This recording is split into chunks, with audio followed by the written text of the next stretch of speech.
எல்லாருக்கும் அது ஒரு மகிழ்ச்சியாக இருக்கிறது. ஆண்டவரோட நாம மகிமைப்படட்டும். இன்னைக்கு கூட ஒரு சின்ன காரியத்தை நம்ம நோக்கி தியானிக்க போகிறோம். எடுத்துக்கொள்ளுங்க, மத்தேயு எழுதின சுவிசேஷ புஸ்தகத்தில் 1வது அதிகாரம் 23வது வசனம் எடுத்து நாம் வாசிப்போம்.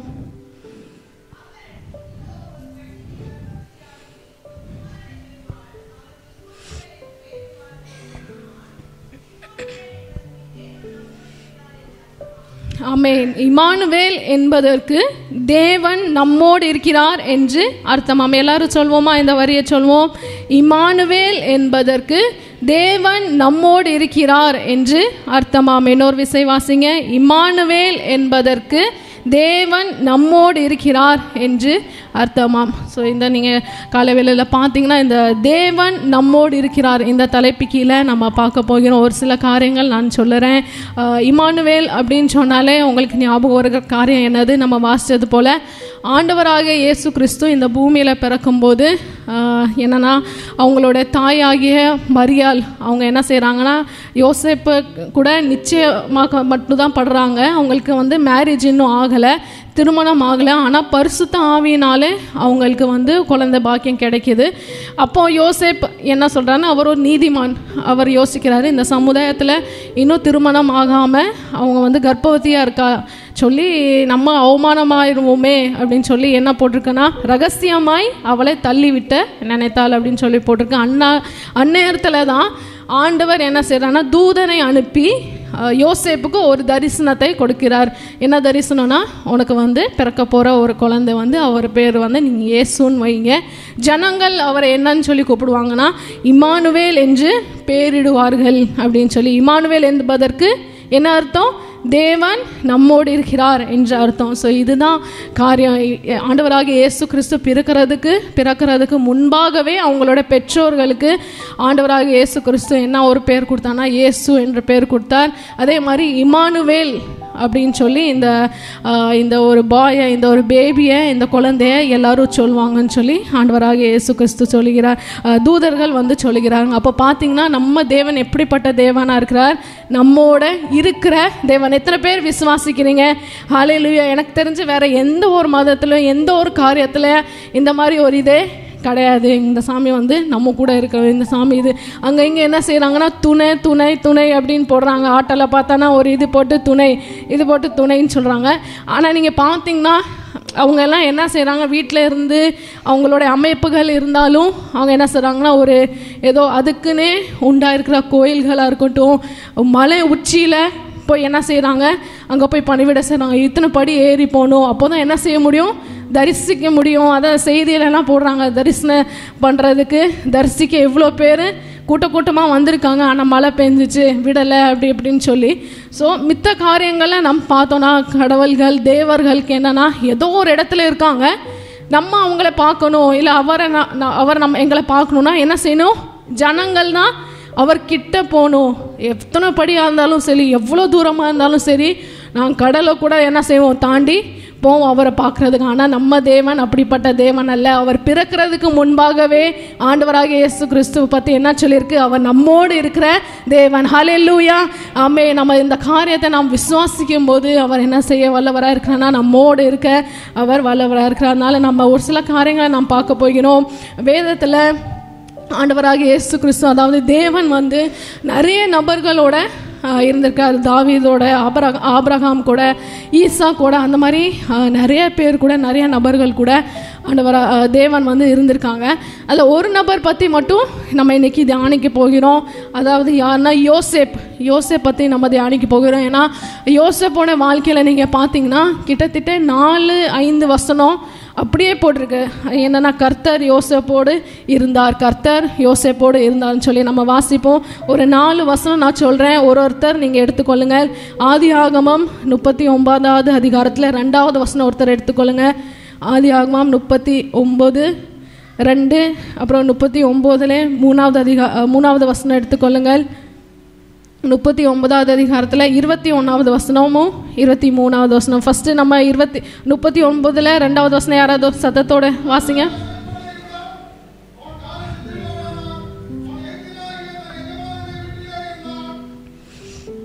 ஆமேன். அடுத்த வசனம்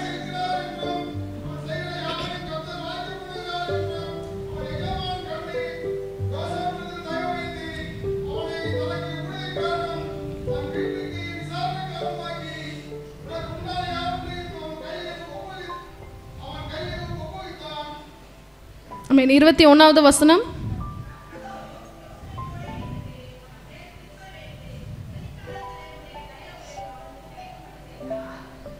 இருபத்தி 23வது வசனம்.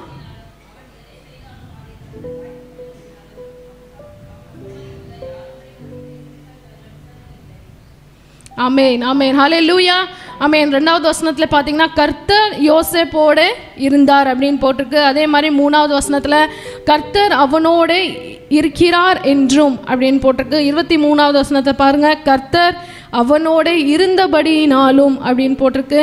அப்புறம் 21வது வசனத்துல கர்த்தரோ யோசேப்போட இருந்து அப்படின்னு சொல்லி போட்டிருக்கு. ஸோ பார்த்தீங்கன்னா ஒரே அதிகாரத்தில் கிட்டத்தட்ட 4 தடவை என்ன போட்டிருக்குன்னா யோசேப்போட கூட கர்த்தர் யோசேப்போட கூட இருந்தாருன்னு சொல்லி அது வந்து ஏன் ஸ்ட்ரெஸ் பண்ணியிருக்கு, ஏன் அவ்வளோ அழுத்தமாக சொல்லியிருக்குன்னு சொல்லி நம்ம பார்க்க போகிறோம். இன்னொரு காரியம் என்னவென்றால் கர்த்தர் வந்து யோசேப்போடு இருக்கும்போது யோசேப்புக்கு கிடைத்த நன்மைகள். ஸோ ஆண்டவராகிய இயேசு கிறிஸ்து தேவன் யோசேப்போடு இருக்கும்போது அவர் என்னென்ன நன்மைகள் பெற்றுக்கொண்டானோ அந்த நன்மைகள் தேவன் நம்மோடு இருக்கும்போதும் அவர் நம்மளுக்கு செய்ய வல்லவராக இருக்கிறார். ஹல்லேலூயா ஹல்லேலூயா. நீங்கள் கவனமாய் கேட்கும்படியாக நான் கேட்கிறேன். முதலாவது ஒரு நன்மை நம்ம பார்க்க போகிறோம். அதே இதில் பாருங்கள், 2வது வசனம் யாராவது ஒருத்தர் சத்தத்தை உயர்த்தி வாசிங்க.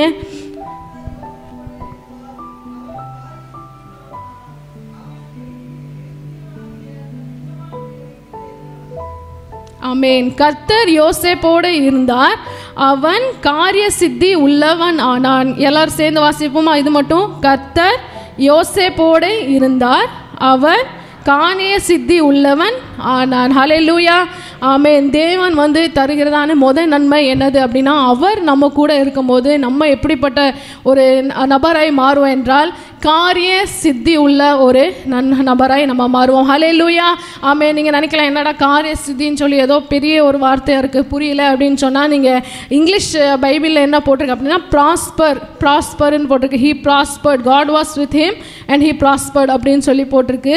ப்ராஸ்பர் என்றால் விருத்தி நம்ம செய்கிற காரியத்தில் ஒரு டெவலப்மெண்ட் சொல்கிறோம்ல, ஒரு க்ரோத், ஒரு விருத்தி.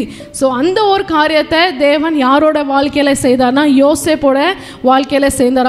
அவரோட வாழ்க்கையில் யோசேப்போட கூட இருந்ததுனால யோசேப் வாழ்க்கையில் என்ன நடந்ததுன்னா ஒரு விருத்தியை யோசேப் பார்த்தார். ஹல்லேலூயா ஆமென். நீங்கள் பார்த்தீங்கன்னா உங்களுக்கு அந்த சம்பவங்கள்லாம் தெரியும். யோசேப் என்ன செய்கிறான்னா அவனுக்கு ஒரு கனவு, 2 கனவு பார்க்குறான். என்னன்னா யோசேப்போட கூட பிறந்த சகோதரர்கள், தாய் தகப்பன் எல்லாரும் என்ன செய்கிறாங்க, அவன் முன்னாடி வந்து பணிந்து கொள்கிறாங்கன்னு சொல்லி 2 சொப்பனத்தை பார்த்துட்டு என்ன செய்கிறான், அவனோட சகோதரர்கள்ட்ட எல்லாம் ஓடி வந்து சொல்கிறான். யாராவது அப்படி சகோதரர்கிட்ட சொன்னால் அவங்க ஏற்றுக்குவாங்களா? ஒரு காலத்தில் நீங்கள் வந்து என்னை கும்பிட போகிற, என் முன்னாடி வந்து விழுந்து என்னை வணங்க போகிறேன்னு சொன்னால் சகோதரர்கள்லாம் ஒத்துக்குவாங்களா? சகோதரி என்ன செய்ய மாட்டாங்க, ஒத்துக்க மாட்டாங்க. அதே மாதிரி அவங்க என்ன செஞ்சாங்கன்னா, அவங்களுக்கு வந்து அவன் அந்த கனவு சொன்னதுலேருந்து ஒரே வெறுப்பு. யார் மேலே வெறுப்பு? யோசேப் மேலே வெறுப்பு. ஓ, அப்போ உனக்கு இந்த மாதிரி கனவுலாம் வருதா?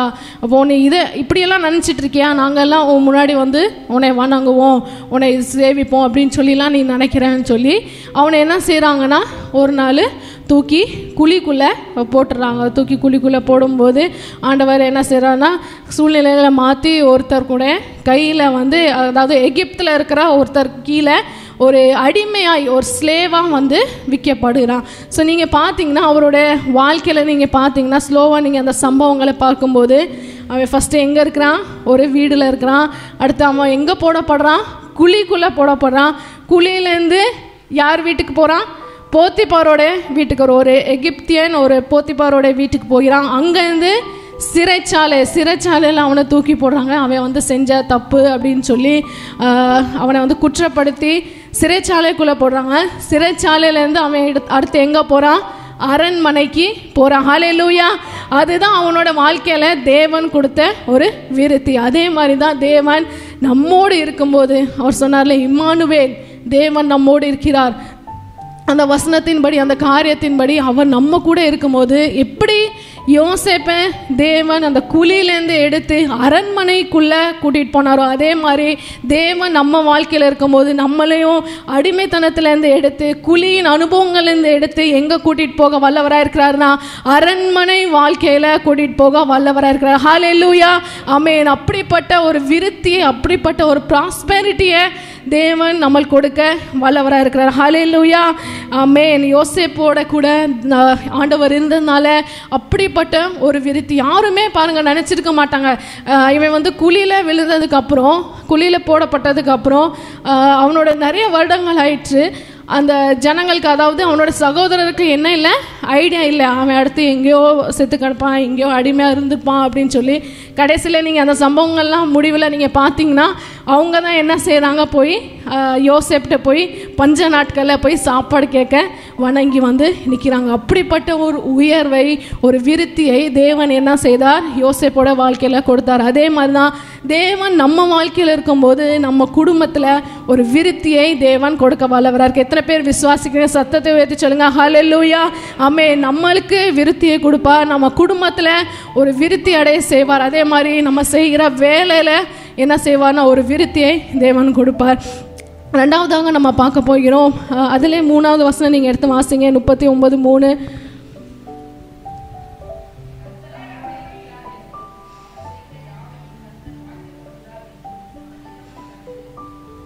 ஆமென்.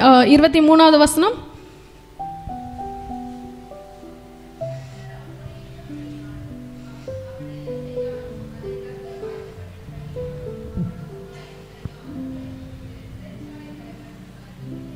ஆமென். நீங்கள் 3வது வசனத்தில் 23வது வசனத்தை பார்த்தீங்கன்னா, அவன் எதை செய்தானோ அதை கர்த்தர் வாய்க்க பண்ணினபடியினாலும் அவன் செய்கிற யாவையும் கர்த்தர் வாய்க்க பண்ணுகிறார். ஹல்லேலூயா. அவன் செய்த எல்லா காரியத்தையும் தேவன் என்ன செய்தார்னா வாய்க்க பண்ணினார். வாய்க்க பண்ணினார் அப்படின்னா, நான் திரும்ப சொல்கிறேன், இங்கிலீஷ் இதில் என்ன போட்டுருக்குன்னா சக்ஸஸ் அப்படின்னு போட்டிருக்கோம், வெற்றி. நம்ம என்ன செய்தாலும், அவன் ஒரு சின்ன காரியத்தை அவனுக்கு கையில் பொறுப்பு கொடுத்தாலும் அவன் என்ன செய்வான், பெர்ஃபெக்டாக செய்வான். அது வெற்றியில் தான் போய் முடியும்னு சொல்லி அந்த போத்திபாரோட வீட்டிலனாலும் சரி, சிறைச்சாலையிலனாலும் சரி, சிறைச்சாலை அந்த வார்டன் இருப்பாங்களே அதோட தலைவர், அவங்க என்ன செய்கிறாங்கன்னா பொறுப்பை ஆட்டு கொடுக்குறாங்க, யோசேப்ட்டு கொடுக்குறாங்க. இங்கே இருக்கிற எல்லாத்தையும் நீ பார்த்துக்கோ. அதே மாதிரி போத்திபார் வீட்டில் என்ன செய்கிறாங்க, இங்கே இருக்கிற எல்லாத்தையும் நீ பார்த்துக்கோ, வேறு எதுக்குமே உனக்கு நான் இது பண்ணலை. இத்தனைக்கு அவன் வந்தது எப்படி வந்திருக்கான், ஒரு அடிமையாக வந்திருக்கான். ஆனால் பார்த்தீங்கன்னா போத்திபாருக்கு அவன் மேலே அவ்வளோ ஒரு நம்பிக்கை. ஏன்னா ஆண்டவர் அவரோடு இருந்ததுனால அவன் என்ன செஞ்சாலும் அவருக்கு வந்து தேவன் என்ன செய்தார்னா ஒரு வெற்றியை கொடுத்தார். அவரே என்ன செஞ்சார்னா காரியங்களை வாய்க்க பண்ணினார். ஹல்லேலூயா. கர்த்தர் உங்கள் வாழ்க்கையில் இருக்கும்போது அவர் என்ன செய்கிற தேவனாக இருக்குன்னா வெற்றியை தருகிற தேவனாக இருக்கிறார். அதான் வேதத்தில் ஒரு பேர் போட்டிருக்கு, யெகோவா நிசி.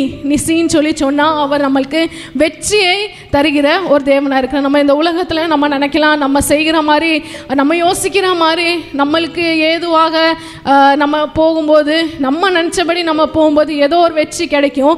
ஆனால் அந்த வெற்றிக்கும் தேவன் தருகிற வெற்றிக்கும் நிறைய வித்தியாசங்கள் இருக்குது. நம்ம வழியில் நம்ம போயிட்டு பண்ணோன்னா அது ஒருவேளை வெற்றியாக நம்மளுக்கு தெரியலாம், ஆனால் அது வந்து நிறைய நேரங்களில் நிரந்தரமான வெற்றியாக இருக்காது. அதே மாதிரி சமாதானத்தை தரக்கூடிய வெற்றியாக இருக்காது. அதே போல் தேவன் நம்மோடு இருந்து நம்மளை அவர் வழி நடத்தும் போது இந்த வேதத்தின் மூலமாக, வசனங்கள் மூலமாக, செய்திகள் மூலமாக அவர் நம்மளை வழி நடத்தி கடைசியில் ஒரு வெற்றியில் போய் முடிகிறது பாருங்க, அதுதான் நிரந்தரமான வெற்றி. ஹல்லேலூயா. எத்தனை பேர் விசுவாசிக்கிற ஆண்டவர் நம்மோடு இருக்கிற போது ஒரு நல்ல நிரந்தரமான ஒரு வெற்றி. யார்கிட்ட கேட்டாலும் இந்த தம்பியா, இந்த பொண்ணா, இவ வந்து நல்ல, இவ செய்கிறது எல்லாமே என்ன நடக்குது, ஒரு வெற்றியாக. நிறைய பேர் கேட்பாங்களே, நீ வந்து ரொம்ப அதிர்ஷ்டசாலின்னு சொல்லுவாங்க. உனக்கு ஏதோ ஒரு லக்கு இருக்குது, நீ என்ன செஞ்சாலும் நடக்குது. நான் இப்படி செஞ்சு பார்த்தேன், எனக்கு நடக்கல. அது வந்து என்ன கிடையாது, ஏதோ ஒரு அதிர்ஷ்டம், ஏதோ ஒரு இது மேஜிக் அப்படி கிடையாது. தேவன் நம்மோடு இருந்ததுனால நம்மளுக்கு தேவன் என்ன கொடுத்தாரு, வெற்றியை கொடுத்தார். ஹல்லேலூயா. யோசேப்போடு தேவன் இருந்து அவருக்கு வந்து எல்லாமே தேவன் வாய்க்க பண்ணது மாதிரி நம்ம வாழ்க்கையில் அவர் இருக்கும்போது நம்மளுக்கு என்ன செய்கிறான்னா நம்ம காரியங்களை அவர் வாய்க்க பண்ணுகிற தேவனாக இருக்காங்க. அதை அழுத்தி நீங்கள் வாசிச்சிங்கன்னா அவன் செய்கிற யாவையும் கர்த்தர் வாய்க்க பண்ணுகிறார். ஸோ நீங்கள் பார்த்தீங்கன்னா அவன் யோசேப் வந்து தனியாலாக பண்ணனா, என்னோட இந்த ஞானத்தினால நான் பண்ணேன், ஏதோ எனக்கு இருந்த இதனால் பண்ணேன்னு சொல்லி இல்லை. கர்த்தர் என்ன செய்தார், வாய்க்க நம்ம வாழ்க்கையிலையும் நம்ம நாளைக்கு சாட்சி சொல்லும்போது நம்மளை பற்றி என்ன சொல்லப்படணும், இல்லை நம்ம என்ன சொல்லணும், நான் செஞ்சதெல்லாம், நான் பெற்றுக்கொண்ட அந்த வெற்றியெல்லாம் நான் என்னால் வந்ததில்லை, ஏதோ ஒரு இதனால் மேஜிக்கோ ஏதோ ஒரு காரியத்தினால வந்ததில்லை, கர்த்தரே வாய்க்க பண்ணார். ஹல்லேலூயா. இதுதான் இந்த கிறிஸ்மஸ் நாட்களில் நம்ம சொல்லணும், சுவிசேஷத்தை சொல்லுங்க அப்படின்னா இந்த காரியம் தான் சொல்லும்போது என்ன சொல்லணும், கர்த்தர் நல்லவர், அவர் என் வாழ்க்கையில் செய்தார், அதே மாதிரி என்ன செய்ய வல்லவராக இருக்க உங்கள் வாழ்க்கையில் செய்ய வல்லவராக இருக்கு. கர்த்தரே வாய்க்க பண்ண அவனால தான் எனக்கு இந்த ஒரு நிலைமையில நான் இருக்கேன். அவர் மட்டும் என் வாழ்க்கையில் இல்லை அப்படின்னா நான் இந்த ஒரு நிலைமையில, இந்த ஒரு உயர்ந்த ஒரு ஸ்தானத்தில் என் குடும்பம் இந்நேரத்தில் இருந்திருக்கவே வாய்ப்பில்லை. ஸோ அப்படிப்பட்ட ஒரு சாட்சி நம்ம என்ன செய்ய வேண்டும், சொல்ல வேண்டும். ஹல்லேலூயா.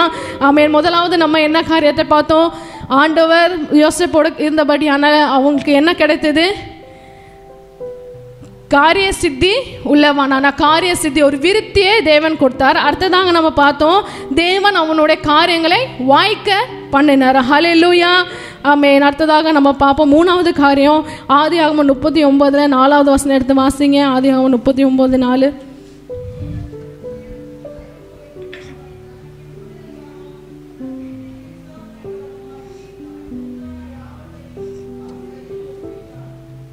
ஆமென். அதே மாதிரி 21வது வசனம் வாசிங்க.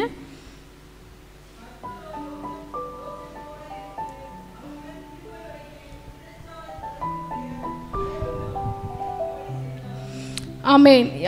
4வது வசனத்தில் பார்த்தீங்கன்னா, யோசேப்பினிடத்தில் தயவு வைத்து, அதே மாதிரி 21 என்ன போட்டிருக்கு, அவன் மேல் கிருபை வைத்து சிறைச்சாலை தலைவனுடைய தயவு அவனுக்கு கிடைக்கும்படி செய்தார். ஸோ மூணாவது நன்மை தேவன் நம்ம கூட இருக்கும்போது செய்கிற காரியம் என்றால் தயவு நம்மளுக்கு கிடைக்க செய்வார். ஹல்லேலூயா. ஆமென். நம்ம என்னதான் நம்ம கிறிஸ்தவ வாழ்க்கையில் நம்ம இருந்தாலும் நம்மளுக்கு யாரோட தயவு தேவை, தேவனோட கிருபை நம்மளுக்கு தேவை, மனிதர்களுடைய தயவு நம்மளுக்கு ரொம்ப தேவை. ஒரு சில நேரம் நம்ம என்ன செய்யணும், நம்மளுக்கு ஆண்டவரோட கிருபை இருந்தால் போதும் அப்படின்னு சொல்லிக்கிட்டே மித்தவங்ககிட்ட என்ன செஞ்சுட்டே வரதான், சண்டை போட்டுக்கிட்டே வர்றது. பக்கத்து வீட்டுக்கும் நம்ம வீட்டுக்கு நம்மளுக்கும் என்ன செய்ய மாட்டாங்க, நிறைய பேர் பேச மாட்டாங்க. நிறைய விசுவாசிகள் நிறைய குடும்பங்களை நான் பார்த்துருக்கேன். அங்கே ஏன் ஒரு வளர்ச்சி இல்லை அப்படின்னா என்ன சொல்கிறாங்கன்னா, இங்கே பக்கத்து வீட்டுவங்க கூட பேச மாட்டாங்க, அப்போ இவங்க சர்ச்சுக்கு என்ன பிரயோஜனம் அப்படின்னு சொல்லி ஒரு சில பேர் அங்கே இருக்கிற கிறிஸ்தவர்கள் இல்லாத நபர்கள் சொல்கிற காரியம் உண்டு. ஸோ அது என்ன ஆகாதுன்னா நம்மளை பரலோக ராஜ்யத்துக்குள்ளே கூட்டி கொண்டு போகாது. ஆண்டவர் என்ன சொல்லியிருக்கிறாரு, மிற்றவர்களை தன்னை போல உன்னை போல மித்தவங்களை நேசி அப்படின்னு சொல்லி, அதுதான் பிரதானமான கட்டளை அப்படின்னு சொல்லி சொல்லப்பட்டிருக்கு. அதே மாதிரி ஒவ்வொரு காரியத்திலையும் நம்ம இந்த உலகத்தில் ஏன் ஆண்டவர் நம்மளை ஒரு குடும்பத்துக்குள்ளே வச்சிருக்கிறாரு, ஒரு சமுதாயத்துக்குள்ளே வச்சிருக்கிறாருன்னா, எல்லாம் சேர்ந்து செயல்படும் போது தான் அது எங்கே கொண்டு போய் சேரும்னா அது ஒரு பரலோகத்துக்குள்ளே நம்மளை என்ன செய்யணும், அது ஒரு மாடல் மாதிரி நம்மளை என்ன செய்கிறாரா வச்சிருக்கிறார். அதான் நான் சொல்கிறோம், இந்த கிறிஸ்தவங்களாலே பிரச்சனை இருக்காது, சோதனை இருக்காது அப்படின்னு சொல்லி நம்ம என்ன செய்யக்கூடாது, நினைக்கக்கூடாது. ஏன்னா பைபிள் என்ன போட்டிருக்கு, உலகத்தில் உங்களுக்கு என்ன உண்டு, உபத்திரவம் உண்டு. ஸோ இந்த மாதிரி ஒரு சூழ்நிலையில் இந்த பாவிகள் நிறைய ஆட்கள் ஜனங்களோட நம்ம இருக்கும்போது நம்மளுக்கு என்ன தேவை, மித்தவங்களோட மனிதர்களோட தயவு நம்மளுக்கு தேவை. ஆண்டவரோட கிருபை தேவை, மனிதர்களோட தயவு தேவை. ஹல்லேலூயா. ஆமென். பாருங்க, அவங்களோட தயவு, போத்திபாரோட தயவு அவனுக்கு மேலே, யோசேப் மேலே இல்லை அப்படின்னா அவனுக்கு எல்லாமே பொறுப்பாக கொடுத்துருப்பாங்களா, கொடுத்துருக்க வாய்ப்பே இல்லை. ஆனால் ஆண்டவர் என்ன செய்தார், போத்திபாரோட கண்களில் யோசேப்புக்கு தயவு கிடைக்க தேவன் வல்லமை உள்ள தேவனாக இருந்தார். ஹல்லேலூயா. நீங்கள் பார்த்தீங்கன்னா நீங்கள் பைபிளில் அந்த பழைய ஏற்பாடு காலங்களில் இஸ்ரவேலர்களோட செட்டப், அந்த சமுதாயத்தை நீங்கள் பார்க்கும்போது அந்த அடிமைகளை ஈக்குவலாகவே நடத்தவே மாட்டாங்க. அவங்களுக்கு எந்த ஒரு உரிமையே கிடையாது. டக்குன்னு ஏதாவது ஒரு தப்பு செஞ்சுட்டா கல் எறிஞ்சு கொன்று போட்டுருவாங்களா, அந்த மாதிரி நிறைய காரியங்கள் இருக்குது. அந்த மாதிரிப்பட்ட ஒரு அடிமையான இடத்துல தான், அடிமைத்தனமான இடத்துல இருந்தவர் தான் யார், யோசேப்பு. ஆனால் ஆண்டவர் என்ன செய்தார், போத்திபாரோட கண்களில் யோசேப்புக்கு தயவு கிடைக்க அவர் அனுமதிச்சார். ஹல்லேலூயா. அந்த தயவுனால தான் நீங்கள் பார்த்தீங்கன்னா எல்லாவற்றையும் வீட்டுக்குள்ளேயும் வீட்டுக்கு வெளியிலையும் வயல்லையும் எல்லாத்துக்கும் போத்திபார் என்ன செஞ்சாருன்னா யோசேப்பு கையில் இது பண்ணிட்டார், ஒரு டிரான்ஸ்ஃபர் மாதிரி பண்ணிட்டார். நீ பொறுப்பை எடுத்துக்கோ, நீ பார்த்துக்கோ, நான் வந்து உன்னை நம்பியிருக்கேன் அப்படின்னு சொல்லி. ஸோ அப்படிப்பட்ட ஒரு தயவை ஆண்டவர் கொடுத்தார். அதே மாதிரி தான் தேவன் நம்மோடு இருக்கும்போது நம்மளுக்கு மேலே இருக்கிறதான ஜனங்கள், நம்மளுடைய ஒரு மேனேஜராக இருக்கலாம், நம்ம வேலை செய்கிற இடத்துல ஒரு பாஸாக இருக்கலாம், நம்ம இருக்கிற இடத்துல நம்மளோட சொந்த பந்தங்களாக இருக்கலாம். யாரும் வந்து ஒரு சில பேர் இருப்பாங்களே சொந்தத்தில் நம்மளை எப்போடா அமுக்கலான்னு தான் இருப்பாங்க, என்ன சொன்னாலும் இவளால் தான் இருக்கும், இவ தான் செஞ்சிருப்பா அப்படின்னு சொல்ல நபர்கள் மத்தியில் நம்மளுக்கு என்ன கிடைக்க செய்வார்னா தயவை கிடைக்க செய்வார். ஹல்லேலூயா. இது எப்போ சாத்தியம்னா ஆண்டவர் நம்ம கூட இருக்கும் போது மட்டும்தான் என்ன செய்ய முடியும், அந்த ஒரு தயவு நம்மளுக்கு கிடைக்கும். ஹல்லேலூயா. ஒரு சில பேர் நீங்கள் பார்த்தீங்கன்னா இந்த பைபிளில் சவுலை பற்றி போட்டிருக்கு, அதே மாதிரி சிம்சோனை பற்றி போட்டிருக்கு. என்னென்னா கர்த்தருடைய ஆவி அவனிடத்துலேருந்து விலகினதுன்னு சொல்லி அவனுக்கு தெரியவே இல்லை. ஒரு சில நேரம் நம்ம என்ன செய்வோன்னா கொஞ்சம் 2-3 காரியம் நம்ம ஸ்டெப் எடுக்கும்போது அது ஒரு வெற்றியில் முடியுது அப்படின்னா நம்ம ஒரு மைண்டு வச்சுருப்போம், சரி ஆண்டவர் தான் இருக்கார் கூட, இந்த வெற்றி வந்து ஆண்டவர்னால தான் வந்திருக்கு, அதனால தான் நான் வந்து பாஸ் ஆகியிருக்கேன், அதனால தான் இந்த காரியம் நடந்ததுன்னு சொல்லி நம்ம நினைப்போம். அதே மாதிரி ஒரு சில நாட்கள் என்னென்னா அடுத்தடுத்து போக போக அவரோட வார்த்தைகளை கேட்காம சித்தத்தை கேட்காம அவர் என்ன தான் சொல்ல வர்றாரு, இது எடுப்போமா, இது செய்வோமா, இந்த வேலைக்கு போவோமா, இந்த காலேஜில் சேர்ப்போமா, இது செய்யலாமா, அது செய்யலாமா, இந்த நபர்கிட்ட நம்ம ஆலோசனை கேட்கலாமா அப்படின்னு சொல்லி நம்ம என்ன செய்கிறதில்ல, அவரோட சித்தத்தை அறியாமல் நம்ம செயல்படும் போது அது வந்து ஒரு நிரந்தரமான வெற்றியை தராத ஒரு வாழ்க்கையாக மாறுது. ஹல்லேலூயா. ஏன் அப்படி சொல்கிறேன்னா ஒவ்வொரு நேரமும் ஆண்டவர் நம்ம கூட இருக்காருன்னு சொல்லி நம்மளுக்கு ஒரு நம்பிக்கை இருக்கணும். அது வந்து நம்மளுக்கு ஃபீல் ஆகணும், நம்மளுக்கு வந்து உணர வேண்டிய ஒரு வாழ்க்கை தான் நாம் வாழ்கிறோம். பாருங்கள், சிம்சோனும் நான் சொன்னல சவுல், அவங்களுக்கு வந்து கர்த்தருடைய ஆவியானவர் அதாவது தேவன் அவங்க கூட இல்லைன்றது அவங்களுக்கு என்ன செய்யலை, தெரியவில்லை. அதிகமாக நம்ம ஜெபம் பண்ணும்போது நம்ம வேதம் வாசிக்கும் போது நீங்கள் பார்த்தீங்கன்னா நம்ம வந்து ஒரு தனிமையாக இருக்கும்.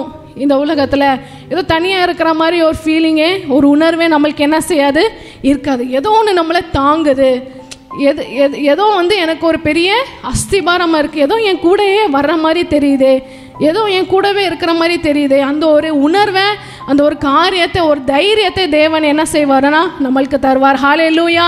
ஆமென். அந்த ஒரு காரியம் நம்மோட எப்போதுமே இருக்கணும். அதான் நான் சொன்னதான் 3வது காரியம், அவர் நம்மளுக்கு என்ன செய்ய வல்லவராக இருக்கிறாருன்னா மித்தவங்க மனிதர்கள் கண்களில் நம்மளுக்கு தயவு கிடைக்க செய்ய வல்லவராக இருக்கிறார். பாருங்கள், தயவு நம்மளுக்கு கிடைக்கும் போது தான் ஒரு விருத்திக்கு நேராக நம்ம என்ன செய்யப்படுவோம்னா செல்லப்படுவோம். சிறைச்சாலை தலைவனோட கண்களுக்கு தேவன் என்ன செய்தார்னா யோசேப்புக்கு தயவை கொடுத்திருந்தார். அதே மாதிரி அடுத்து அவன் வந்து பாரோனுக்கு அடுத்ததாக ஒரு பொசிஷனில் அவன் வந்து இருக்கான். அதுலேயுமே வந்து என்னென்னா பார்வோனோட கண்களில் தேவன் என்ன செய்தார்னா அவனுக்கு ஒரு தயவு கிடைக்க செய்தார். ஹல்லேலூயா.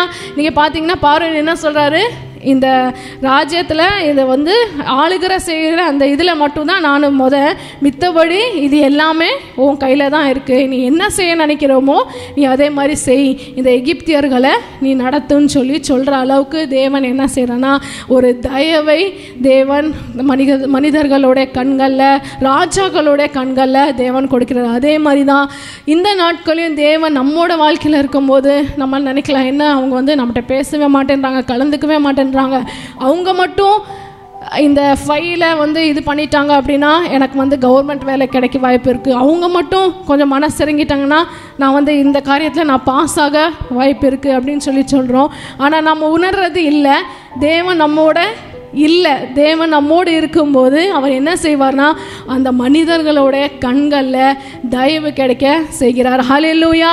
ஆமென். அதனால் நம்ம ஒவ்வொரு நாளும் நம்ம ஜெபம் பண்ணணும். இந்த பேரை நீங்கள் சொல்லி சொல்லி ஜெபம் பண்ண வேண்டும். இம்மானுவேல், தேவன் நம்மோடு இருக்கிறார் என்று சொல்லி நீ ஆண்டவரோட பிறப்புக்கு முன்பாகவே நீங்கள் சொன்னீங்களப்பா, அதே மாதிரி தேவன் என் கூட இருக்கணும், என் கூட வாங்கப்பா. அதுதான் சொல்கிறோம். காலையில் நீங்கள் எந்திரிச்சோன்னே என்ன செய்யுங்க, ஜெபம் பண்ணுங்க. இந்த நாள் ஃபுல்லாக ஆண்டவரே உங்கள் கையில் நான் அர்ப்பணிக்கிறேன், காலையிலேருந்து சாயங்காலம் வரைக்கும் நான் பலவித காரியங்களை நான் செய்கிறேன், நீர் மட்டும் என் கூட இல்லை அப்படின்னா என்னால் என்ன செய்ய முடியாது, ஒவ்வொரு காரியமும் என்னால் எனக்கு செய்ய பலன் இல்லை, என்னால் செய்ய முடியாதுன்னு சொல்லி நீங்கள் என்ன செய்யணும், ஆண்டவர்கிட்ட காலையில் ஜெபம் பண்ணணும். அதே மாதிரி நைட்டு தூங்கும்போது கூட நீங்கள் என்ன சொல்லி ஜெபம் பண்ணணும், இந்த நாளில் நீர் என் கூட இருந்ததுக்காக நன்றி அப்படின்னு சொல்லி நீங்கள் சொல்லும்போது தேவன் தொடர்ந்து உங்கள் வாழ்க்கையில் உங்கள் குடும்பத்தில் இருந்து விருத்தியின் பாதைகளில் வெற்றியின் பாதைகளில் உங்களை நடத்த வல்லவராக இருக்கிறார். ஹல்லேலூயா, ஆமென். 4வது காரியம் நம்ம பார்க்க போகிறோம். 39வது அதிகாரத்தில் 5வது வசனம் வாசிங்க.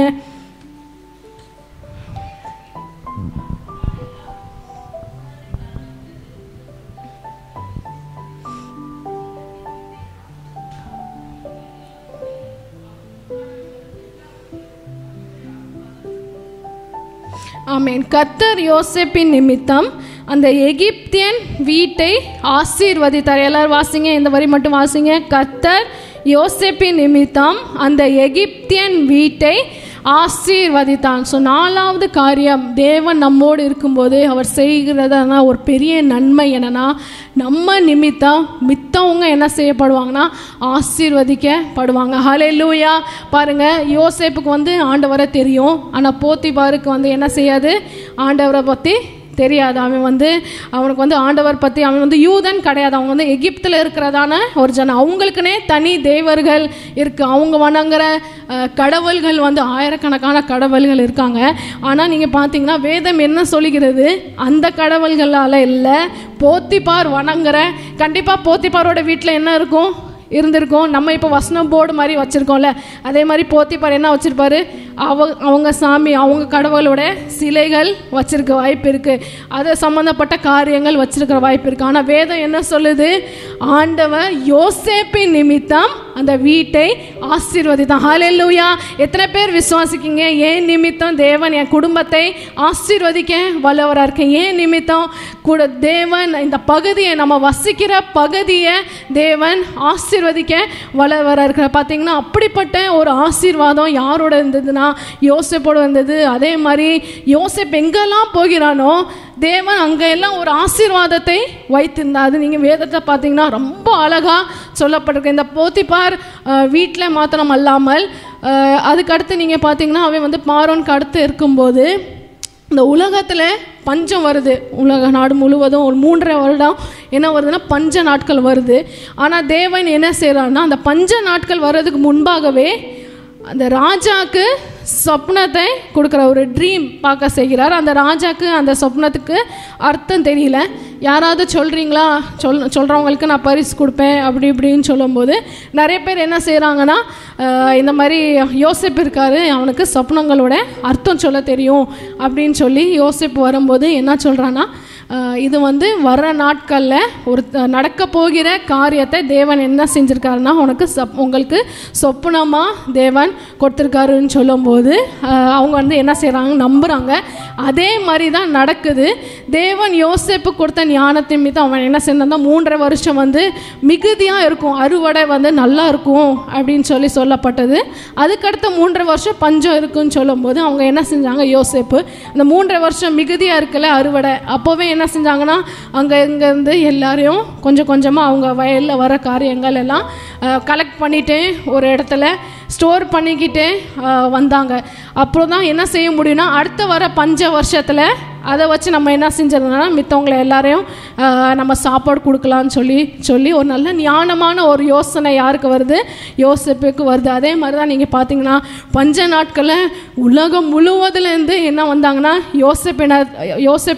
யோசேப்பினிடத்தில் அந்த ஃபுட்டு வாங்க, உணவு வாங்க அவங்க வந்தாங்க. ஹல்லேலூயா. அப்போ பாருங்கள், ஆயிரக்கணக்கான ஜனங்கள் யார் நிமித்தம் ஆசீர்வதிக்கப்படுறாங்க, யோசேப்பு நிமித்தம் ஆசீர்வதிக்கப்படுறாங்க. ஃபஸ்ட்டு எங்கேருந்து ஆரம்பிக்குது, போத்திபாரோட வீட்டிலேருந்து ஆரம்பிக்குது.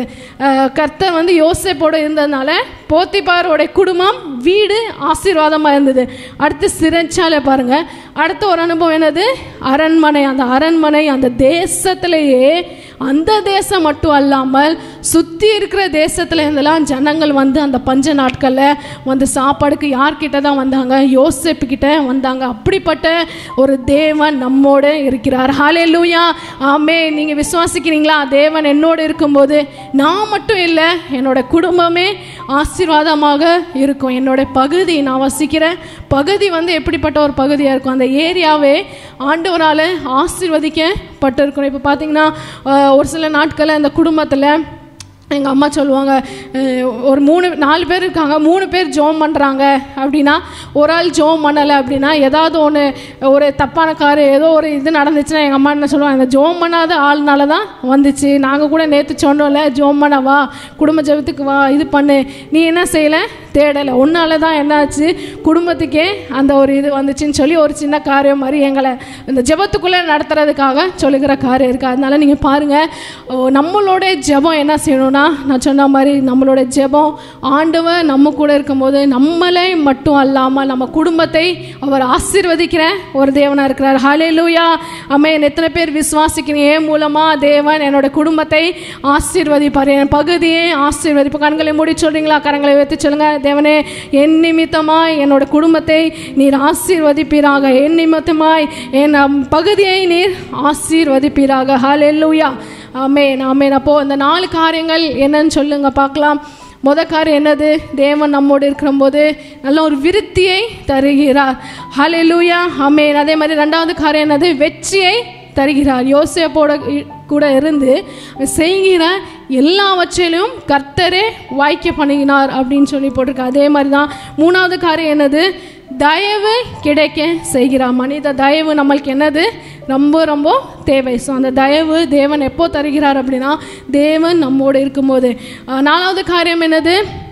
மற்றவர்கள் ஆசீர்வதிக்கப்படுவார்கள். நம்ம கூட இருக்கிற, நம்ம படிக்கிற இடத்துல, நம்ம வசிக்கிற இடத்துல, நம்ம வேலை செய்கிற இடத்துல நம்ம மூலமாய் தேவன் என்ன செய்கிறார்?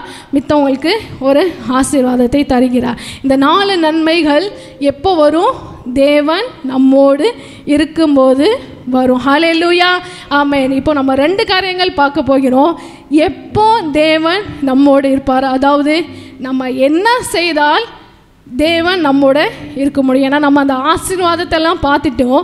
தேவன் நம்மோட இருக்கும்போது இது நடக்கும், அது நடக்கும், இப்படி செய்வார், இந்த ஆசீர்வாதம் வரும் நம்ம பார்த்துட்டோம். ஆனால் அதுக்கு நம்ம செய்ய வேண்டிய காரியத்தை நம்ம பார்க்க போகிறோம். முதலாவது நீங்கள் பார்த்தீங்கன்னா ஆதியாகமம் 39வது அதிகாரத்திலே 9வது வசனம் எடுத்து வாசிங்க.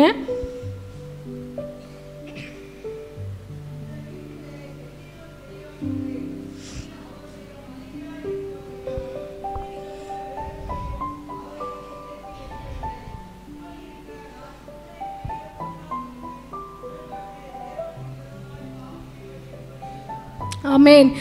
நீங்கள் பாருங்கள், அதில் என்ன போட்டிருக்கு? இப்படி இருக்க நான் இத்தனை பெரிய பொல்லாங்குக்கு உடன்பட்டு தேவனுக்கு விரோதமாய் பாவம் செய்வது எப்படி என்றார். எப்படி என்றார். பார்த்தீங்கன்னா அந்த சம்பவம் தெரியாதவங்களுக்கு நான் சொல்கிறேன். அந்த போத்திபார் வீட்டில் இருக்கும்போது போத்திபாரோடைய மனைவி என்ன செய்கிறான்னா, அந்த யோசேப்பை தூண்டிகிட்டே இருக்கா, தப்பு செய்கிறதுக்கு தூண்டிகிட்டே இருக்கா.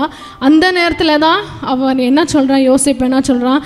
தேவனுக்கு விரோதமாக நான் பாவம் செய்வது எப்படி அப்படின்னு சொல்லி அவன் என்ன செய்கிறான்னா, அந்த இடத்த விட்டு ஓடியே போயிடான். அப்போ பார்த்தீங்கன்னா அவனுக்குள்ளே இருந்த ஒரு காரியம், எதனால் ஆண்டவர் அவனோடு இருந்தா அப்படின்னா, அவனுக்கு ஆண்டவரை குறித்து, அதாவது கர்த்தருக்கு பயப்படுகிற ஒரு பயம் யோசேப்புக்குள்ளே இருந்துச்சு. ஹல்லேலூயா, ஆமென். அப்படி ஒரு வாழ்க்கையை நம்ம வாழும்போது தான் ஆண்டவர் என்ன செய்ய முடியும்? நமக்குள்ளே வர முடியும், நம்மோடு இருக்க முடியும். நிறைய நேரங்களில் நம்மளுக்கு என்ன இருக்காதுன்னா, ஆண்டவர் குறித்து ஒரு பயம் இருக்கா, ஏதோ நம்ம உலகத்தில் தானே இருக்கோம், எல்லோரும் செய்கிறது தானே சிஸ்டர், இது தெரியாதுதா, எல்லோரும் பண்ணுறது தானே, இப்போ யாரு தான் இப்படி இருக்கா, யாராவது நீங்கள் பரிசுத்தரை சொல்லுங்கள், இவங்க வந்து பரிசுத்தர்ன்னு சொல்லுங்கள், யாராவது தப்பு செய்யாமல் இருக்க முடியுமா இந்த நாட்களை அப்படின்னு சொல்லி நம்ம நினைக்கிறோம். ஆனால் தப்பு செய்யாமல் பாவத்துக்கு நம்ம போகாமல் ஆண்டவருக்கு பயந்து நாம் இருக்கும்போது தான் அவர் என்ன செய்ய முடியும்? நம்ம கூட இருந்து இந்த காரியங்கள்லாம் நம்மளுக்கு அவர் செய்ய முடியும், ஒரு விருத்தியை கொடுக்க முடியும். நம்ம நிறைய நேரங்களில் நடக்கிறோம். ஏன் நான் ஆரம்பத்துலேருந்து இதே வேலையில் இருக்கேன், ஒரு இந்த வேலையில் நான் சேர்ந்து 10 வருஷத்துக்கு மேலே ஆச்சு, ஆனால் அதே சம்பளத்தில் இன்னுமே நான் இருக்கேன். ஏன் என்னோட சம்பளம் உயர மாட்டேங்குது? ஏன் நான் அடுத்த ஒரு பொசிஷனுக்கு அடுத்த ஒரு ஸ்டெப்பு நான் போக முடியல? ஏன் என்னாலே ஒரு பிஸ்னஸ் ஆரம்பிக்க முடியல? எனக்கு அவ்வளோ ஒரு அனுபவம் எனக்கு கிடச்சிருச்சு. நான் அதை வச்சு என்ன செய்யலாம்? ஒரு தொழிலை நான் ஆரம்பித்து பண்ணலாமே, என் குடும்பத்தை இன்னும் கொஞ்சம் நான் இதாக நடத்தலாமே, நல்லா நான் குவாலிட்டியாக நடத்தலாமே அப்படின்னு சொல்லி நான் நினைக்கிறோம். ஆனால் நம்ம மறந்து விடுற காரியம் என்னதுன்னா, நம்ம கூட ஆண்டவர் இல்லாததுனால தான் அதை செய்யலை. ஏன் இல்லைன்னா, ஏதோ ஒரு இடத்துல நம்மளுக்கு என்ன இல்லை, கர்த்தருக்கு பயப்படுகிற அந்த பயம் இல்லாதனால தான் தேவன் நம்மோட வர முடியாத ஒரு சூழ்நிலை. ஹல்லேலூயா. இங்கே பாருங்கள், யோசேப்புக்கு நீங்கள் பார்த்தீங்கன்னா நல்ல ஒரு வாய்ப்பு, நான் தப்பு செய்கிறதுக்கு அவனுக்கு வாய்ப்பு கிடச்சிது. அவன் அப்போது தப்பு செஞ்சதுன்னா ஓகே சொல்லியிருந்தான், அவ்வளோதான். என்ன செஞ்சுருக்கலான்னா, அவன் அந்த உலகத்தை மாதிரியே அவன் தப்பு செஞ்சுருந்துருக்கலாம். ஆனால் அவர் என்ன சொல்கிறான்னா, நான் என்ன செய்கிறேன், கர்த்தருக்கு விரோதமாக நான் பாவம் செய்வது எப்படி என்னால் செய்ய முடியாது? இந்த அந்த காலத்துலேயும் இந்த அந்தரங்கத்துலேயும் தேவன் என்னை பார்க்கிற ஒரு தேவனாக இருக்கிறார். ஹல்லேலூயா. தேவன் பாருங்களேன், நீங்கள் பப்ளிக்காக நீங்கள் அந்த உலகத்தில் யார்கிட்ட எப்படி பேசுகிறீங்க, எப்படி கலந்துக்கிறீங்க, அதெல்லாம் அவர் பார்க்குறாரு. அது செகண்டரி தான், இது ரெண்டாவது. ஆனால் முதலாவது நீங்கள் உங்களுடைய தனிப்பட்ட வாழ்க்கையில் நீங்கள் எப்படி இருக்கீங்கன்றது தான் ஆண்டவர் முதலாவது பார்க்குறார். ஹல்லேலூயா. உங்கள் தனிப்பட்ட வாழ்க்கையில் உங்கள் இருதயம் உண்மையாக நான் இருக்கேன், எனக்கு ஒரு வாய்ப்பு கிடைச்சாலும் தப்பு செய்கிறதுக்கு எனக்கு வாய்ப்பு இருக்குது, பணம் இருக்குது, எல்லா வசதியும் இருக்குது, பண்ணேன்னா யாருக்கும் தெரியாது, என் பெற்றோருக்கு மறைச்சிடலாம், சொந்த பந்தங்களுக்கு மறைச்சிடலாம் அப்படின்னு நினச்சி நீங்கள் செய்யும்போது ஒரு வேளை செஞ்சிட்டீங்க அப்படின்னா ஆண்டவர் நம்மோடு வர முடியாது. ஹல்லேலூயா. அதான் வேதம் சொல்லுது, பரிசுத்தம் இல்லாமல் என்ன செய்ய முடியாது, ஆண்டவரை தரிசிக்கவே முடியாது. அப்போ அவர் எப்படி நம்ம கூட வர முடியும்? நம்ம கூட வந்தால் தான் இந்த நன்மைகள்லாம் விருத்தி கொடுப்பாரு, வெற்றியை கொடுப்பாரு, ஆசீர்வாதத்தை அவர் கொடுப்பாரு, எல்லா காரியத்தை நம்மளுக்கு வாய்க்க பண்ணுவார், தயவு கிடைக்க செய்வார். ஆனால் நம்மளுக்குள்ள அந்த கர்த்தருக்கு பயப்படுற பயம் இல்லைன்னா ஒன்றுமே நடக்காது. அவர் நம்ம கூட இருக்க மாட்டார், அவ்வளோதான். ஸோ நீங்கள் பார்க்க வேண்டிய விஷயம் என்னது அப்படின்னா, நம்மளுக்குள்ளே என்ன இருக்கணும், கர்த்தருக்கு பயப்படுகிற பயம். அந்த இது யாருக்குள்ளே இருந்துச்சு?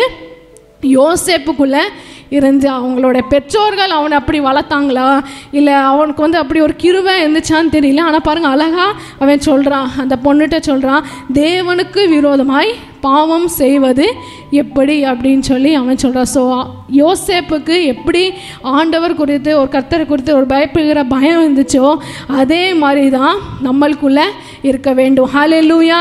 ஆமென். அதே மாதிரி தான் அது ஆதியாகமத்தில் 42வது வசனம் 18 நீங்கள் பார்த்தீங்கன்னா, அவனோட சகோதரன்ட்டு கூட சொல்கிறான், நான் தேவனுக்கு பயப்படுகிறவன், தேவனுக்கு பயப்படுகிறவன். ஸோ அப்படிப்பட்ட ஒரு பயம், அப்படிப்பட்ட நீங்கள் பார்த்தீங்கன்னா பயம்னு சொன்னால் ஏதோ அவர் நம்மளை எப்போனாலும் இது பண்ணிடுவார், அடிச்சு போட்டுருவார், இது பண்ணிடுவார், ஏதோ ஒரு இது அப்படின்னு கிடையாது.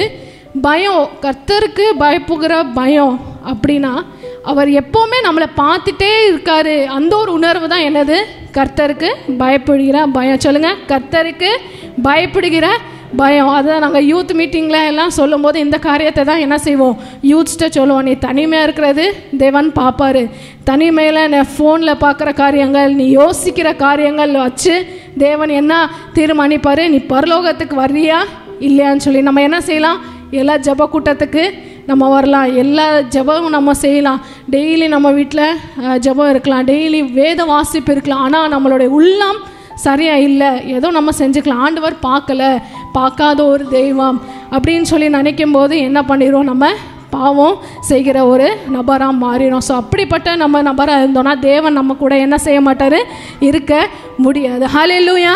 அப்போது நமக்குள்ளே முதலாவது காரியம் என்ன இருக்க வேண்டும், கர்த்தருக்கு பயப்படுகிற பயம். தேவன் என்னை பார்க்கிறார், என்னோடய அந்தரங்க வாழ்க்கையை பார்க்கிறார், என் குடும்பத்தை அவர் பார்க்குற தேவனாக இருக்கார், அதனால் நான் என்ன செய்யணும், உண்மையாக இருக்கணும், கரெக்டாக இருக்கணும். அப்படிப்பட்ட ஒரு பயம் நமக்குள்ளே இருந்தால் மட்டும்தான் யோசேப்போடு தேவன் இருந்து அவனுக்கு செய்த அந்த நன்மைகள் நம்ம வாழ்க்கையிலையும் அவர் செய்ய வல்லவராக இருக்கிறார். ஹல்லேலூயா. ஆமென். அடுத்த காரியம் பார்த்தீங்கன்னா, ஒரு 4-5 இடத்துல போட்டிருக்கேன். நான் ஒரு 2 வசனம் மட்டும் வாசிங்க. 45வது அதிகாரத்தில் 7வது வசனம் வாசிங்க. 2வது காரியம், அவனுக்குள்ளே என்ன இருந்தது,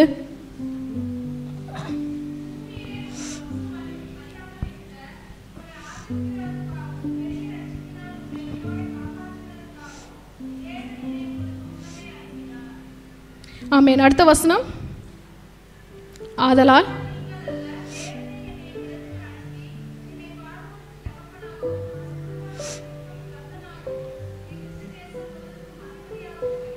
ஹல்லேலூயா, ஆமென். இந்த வசனம் எப்போ சொல்லப்பட்டது அப்படின்னா, அந்த பஞ்ச நாட்களில் அவனோட சகோதரர்கள் என்ன செய்கிறாங்கன்னா, அவங்க தேசத்துலேருந்து பிரயாணம் பண்ணி யோசேப் கூட வர்றாங்க, யோசேப் கிட்ட வர்றாங்க. திரும்ப எல்லாமே அவர் வந்து என்ன செய்கிறான்னா, சாப்பாடு உணவுலாம் கொடுத்து அனுப்புகிறாரு. எல்லாம் முடிஞ்சதுக்கப்புறம் இது வந்து கடைசி ஸ்டேஜ். எப்போனா அவங்களோட தகப்பனாரும் யோசேப்போட தகப்பனார் இறந்து போயிடுறாங்க. அப்போது வந்து இந்த சகோதரர்கள்லாம் என்ன சொல்கிறாங்கன்னா, இது வரைக்கும் நீ நம்ம அப்பா இருந்ததுனால தான் இந்த நன்மையெல்லாம் செஞ்ச, இல்லைன்னா நாங்கள் உன்னை வந்து என்ன செஞ்சோம், சின்ன வயசில் இருக்கும்போது குழியில் தூக்கி போட்டிருக்கோம், அதெல்லாம் நீ என்ன செஞ்சிரு, மன்னிச்சிரு, அதெல்லாம் இப்போ நீ நினச்சிடாத, எங்களுக்கு அதனால் தண்டனையை கொடுத்துடாத அப்படின்னு சொல்லி அவன் முன்னாடி கெஞ்சும் போது, கிட்டத்தட்ட கெஞ்சுன்னு தான் சொல்ல முடியும். அப்படி செய்யும்போது அவர் தான் என்ன செய்கிறான், பூமியில் உங்கள் வம்சம் ஒழியாமல் இருக்க உங்களை ஆதரிக்கிறதுக்காகவும் பெரிய ரட்சிப்பினால் உங்களை உயிரோட காப்பதற்காகவும் தேவன் என்னை உங்களுக்கு முன்னமே அனுப்பினார். அதே மாதிரி 8வது வசனத்தில் என்ன போட்டிருக்கு, நீங்கள் அல்ல தேவனே என்னை இவ்விடத்துக்கு அனுப்பி. ஹல்லேலூயா. பாருங்க, அவனுக்குள்ளே இருந்த 2வது காரியம் என்னன்னா, அவன் தேவனை மகிமைப்படுத்துகிற ஒரு நபராய் காணப்பட்டான். ஹல்லேலூயா. அவன் அப்போ என்ன சொல்லியிருக்கலாம், நினச்சா அவன் சொல்லியிருக்கலாம்ல, ஆமாம் நான் வந்து போத்திபார் வீட்டில் உண்மையாக இருந்தேன், அடுத்து சிறைச்சாலை போகும்போது எல்லாரும் எனக்கு என்ன செஞ்சாங்கன்னா, என் மேலே ஒரு நல்ல பேர் வச்சுருந்தாங்க, அங்கே கூட எனக்கு பொறுப்பு கொடுத்தாங்க, அதனால தான் இப்போ என்ன செய்கிறேன், நான் அரண்மனையில் இருக்கேன் அப்படின்னு சொல்லி எல்லாமே என்னோட இது தான், ஏதோ ஒரு அதிர்ஷ்டம் தான், ஏதோ ஒரு லக்கு தான் அப்படின்னு சொல்லி அவர் சொல்லாமல் என்ன சொல்கிறான்னா, நான் அல்ல தேவன் என்ன செய்திருக்காருன்னா அனுப்பியிருக்கார். ஹல்லேலூயா, ஆமென். அப்போ நீங்கள் பார்த்தீங்கன்னா நான் எழுதி வச்சுருக்கேன், ஒவ்வொரு இடத்துலையும் ஒவ்வொரு சூழ்நிலையிலையும் அவர் யாரை மகிமைப்படுத்தினார்னா தேவனை அவர் மகிமைப்படுத்தினார். நீங்கள் வாசிக்க வேண்டாம், நான் சொல்ல எடுத்து மட்டும் வைங்க. ஆதியாகமம் 40வது அதிகாரத்தில் 8வது வசனத்தில் நீங்கள் பார்த்தீங்கன்னா, 2 நபர்கள் அவங்க கூட சிறைச்சாலையில் இருக்காங்க. 2 பேருக்கு ஒரு கனவு அவங்க பார்க்குறாங்க. அப்போ அவங்க வந்து என்ன சொல்கிறாங்கன்னா, யோசேப் அவங்களோட முகம் வந்து வாடி போயிருக்கும்போது யோசேப் சொல்கிறாரு, நீங்கள் ஏன் வந்து இப்படி ஃபீல் பண்ணிகிட்ருக்கீங்க, என்ன ஆச்சு அப்படின்னு சொல்லும்போது அவங்க சொல்கிறாங்க, 2 பேரும் நாங்கள் என்ன செஞ்சோம், ஒவ்வொரு கனவை கண்டோம், அது வந்து அர்த்தம் சொல்கிறதுக்கு ஆள் இல்லை, எங்களுக்கு பயமாக இருக்குது அப்படின்னு சொல்லும்போது அவர் என்ன சொல்கிறாரு, சொப்பனத்துக்கு அர்த்தம் சொல்லுதல் தேவனுக்குரியது அல்லவா, தேவனுக்குரியது அல்லவா. அப்போ பாருங்கள், சிறைச்சாலையில் அவன் என்ன செய்கிறான்னா தேவனுடைய நாமத்தை மகிமைப்படுத்த. அவன் என்ன சொல்ல, எனக்கு சொல்ல தெரியும், நான் ட்ரை பண்ணி பார்க்கவா அப்படின்ட்டு இல்லை, சொப்பனத்துக்கு அர்த்தம் சொல்கிறது தேவனுக்குரியது, அவரால் சொல்ல முடியும். அப்போ பாருங்கள், சிறைச்சாலையில் அவர் என்ன செய்கிறான்னா தேவனுடைய நாமத்தை மகிமைப்படுத்துகிறார். அந்த காரியத்தை ஆண்டவர் என்ன செய்தார்னா அவருக்குள்ளே இருக்கிறத பார்த்துட்டு தான் அவர் கூடவே இருந்தார். அதான் போட்டிருக்கு, கர்த்தர் யோசேப்போட கூட இருந்தார், கர்த்தர் யோசேப்போடு இருந்தார், அவன் காரிய சித்தி உள்ளவன், செய்கிறது எல்லாமே தேவன் வாய்க்க பண்ணான். அப்போ பார்த்தீங்கன்னா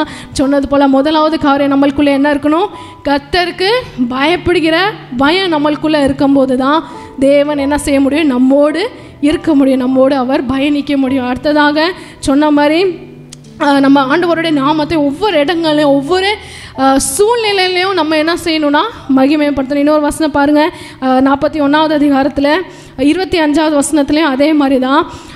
பார்வோனுக்கு வந்து சொப்னங்கள் கிடைக்கிது. நீங்கள் எடுத்து வாசிக்க வேண்டாம், நீங்கள் கவனிங்க. பார்வோனுக்கு வந்து சொப்னம் கிடைக்குது. அப்போ பார்வோனுக்கு அதே மாதிரி தான், யார் வந்து அர்த்தம் சொல்லுவா, யாரால சொல்ல முடியும், ஒரே கலக்கமாக இருக்குது அப்படின்னு சொல்லும்போது ஜனங்கள் வந்து சொல்கிறாங்க, இந்த மாதிரி யோசேப்பால் சொல்ல முடியும்னு சொல்லி யோசேப்பு பார்வோன் கிட்டே போகிறான். அப்போ அவன் சொல்கிறான், அந்த 25வது வசனத்தில் போட்டிருக்கு, தேவன் தாம் செய்ய போகிறது இன்னதென்று பார்வோனுக்கு அறிவித்திருக்கிறார். தேவன் செய்ய போகிறது, தேவன் நீங்கள் பார்த்தீங்கன்னா நான் கிட்டத்தட்ட ஒரு 10 வசனம் நான் எடுத்திருக்கேன் அவன் வாழ்க்கையில். தேவன் எங்கே போனாலும், நான் சொன்ன மாதிரி சிறைச்சாலைனாலும் தேவன், இங்கே பார்வோன் கிட்டனாலும் தேவன். அவன் என்ன அப்போ செய்யலை, பயப்பல. இது வந்து எகிப்தியரோட ராஜா. பார்வோன் யார், எகிப்தியனோட ராஜா. அந்த எகிப்தியர் வந்து நிறைய தெய்வர்களை, நிறைய பெரிய பெரிய கடவுள்கள்னு சொல்லி அவங்க என்ன நினைப்பாங்கன்னா, நம்ம தெய்வத்துக்கு முன்னாக வேற எந்த தெய்வமும் என்ன செய்ய முடியாது, நிற்க முடியாது, எந்த தெய்வமாலே நிற்க முடியாது, எங்களோட தெய்வம் தான் பெஸ்ட்டு, அவருக்கு தான் எல்லா வல்லமையும் இருக்குது அப்படின்னு சொல்லி எகிப்தியர்களுக்கு ரொம்ப ஒரு பெருமை அவங்களோட தேவர்கள் வச்சு. ஆனால் அவன் என்ன செய்யலை, பயப்பில், ஐயோ நம்ம ராஜாட்டே போய் யாராவது அப்படி சொல்ல முடியுமா அப்படின்னு சொல்லி அவர் பயப்பில். அவன் என்ன சொல்கிறான், இந்த சொப்னத்துக்கு அர்த்தம் சொல்கிறது தேவன் தான், தேவன் தாம் செய்ய போகிறது இன்னதென்று பார்வோனுக்கு அறிவித்திருக்கிறார். ஹல்லேலூயா, ஆமென். அதே மாதிரி 41வது அதிகாரத்தில் 16வது வசனத்துலேயுமே அப்படி தான் போட்டிருக்கு, தேவனே பார்வோனுக்கு மங்களமான உத்தரவு அருளி செய்வார் அப்படின்னு சொல்லி போட்டிருக்கு. அதே மாதிரி அடுத்த வசனத்தில் 41:32 போட்டிருக்கு, இந்த காரியம் தேவனால் நிச்சயிக்கப்பட்டு இருக்கிறது, தேவன் இதை சீக்கிரத்தில் செய்வார். ஹல்லேலூயா, ஆமென். அந்த வசனம் மட்டும் எடுத்து வாசிங்க, ஆதியாகமம் 41:32 எடுத்து வாசிங்க.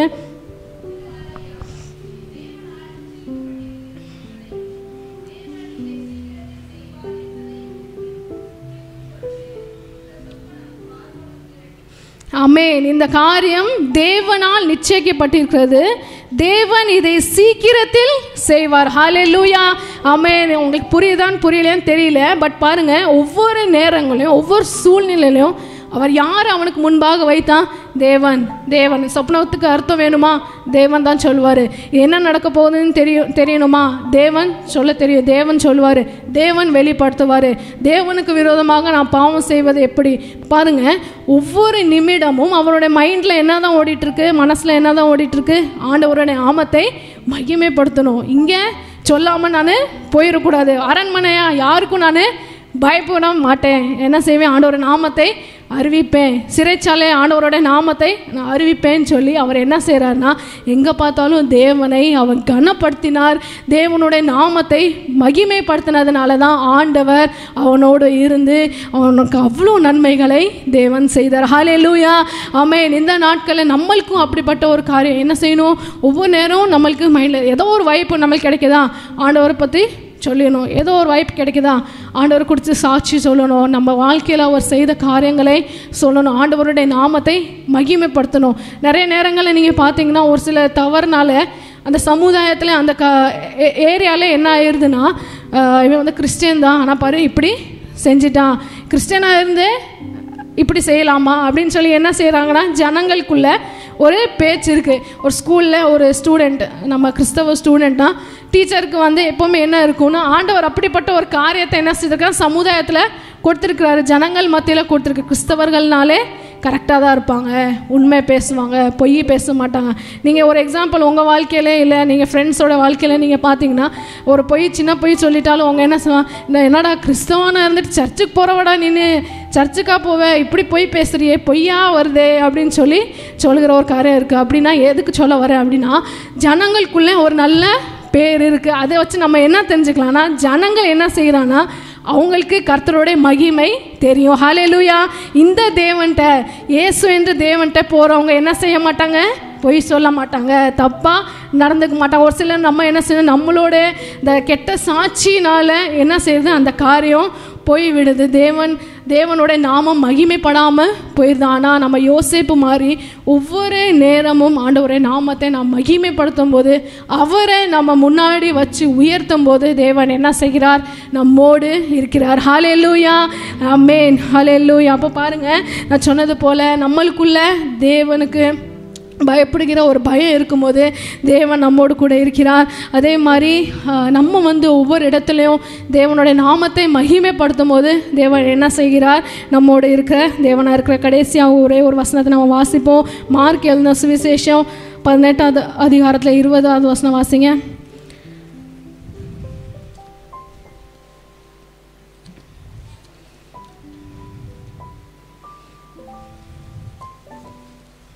மார்க் 18:20.